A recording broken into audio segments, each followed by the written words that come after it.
The federal government has intensified efforts to educate Nigerians on the upcoming Nigerian Tax Act 2025, holding a one-day intensive training for State House correspondents at Rockview Royal Hotel, Wuse 2, Abuja.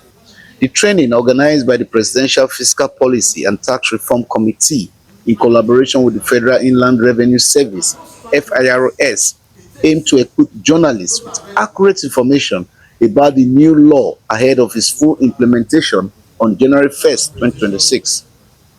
After the opening remarks by Arabinrin Aderonke, technical assistant on broadcast media to the executive chairman of FIRS, the event's keynote address was delivered by Associate Professor Taiwo Oyedele, chairman of the Presidential Committee.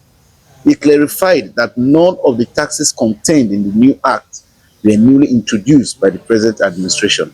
According to Oyedele, the Nigerian Tax Act seeks to consolidate over 60 separate and overlapping taxes into a unified framework, making compliance easier and reducing opportunities for extortion and multiple taxation.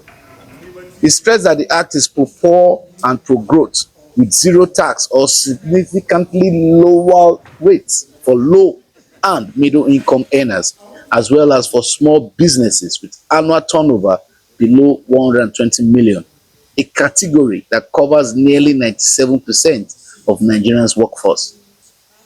Oyedele also addressed concerns over the newly announced tax identification number, which is the tax ID, describing it as a simple verification tool akin to a US Social Security number. Citizens with NIN-linked bank accounts are already compliant, he said, emphasizing that the measure is designed to improve fairness, not punish compliance. Other facilitators, including Mathew, Osanekwu, Director of Tax Policy and Monitoring, and Femi Olarinde, SA, Tax Policy and Ed, Fiscal and Tax Reform Implementation, further broke down the provisions of the Act and its impact on infrastructure, funding, and fiscal stability.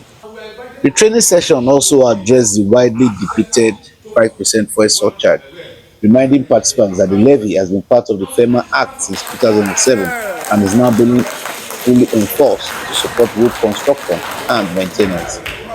The committee painted a stark picture of Nigeria's fiscal challenges, recalling that in 2022, the country spent 97% of its revenue servicing debt, with government borrowing even to pay salaries. They noted that the entire national budget, covering all 36 states, the FCT, and 704 local governments, is less than $50 billion, a fraction of the budget of some US states. Oyedele revealed that before subsidy removal, NNPC was not remitting revenue, mortgaging future coal production, and drawing down royalties to pay for fuel subsidies. But since reforms began, NNPC remittance in the first quarter of 2025 has already surpassed all of 2024 combined, providing more funds for development. The event concluded with an interactive question and answer session, closing remarks by Dr. Abdullahi Ismaila, Director of Communications, and a group photograph participant. That this surcharge is not new. The surcharge have always been in the FEMA Act, the Federal Road Maintenance Agency Act. Was amended in 2007, and the 5% surcharge was included in that amendment. So it was a law that has been around with us for about 18 years.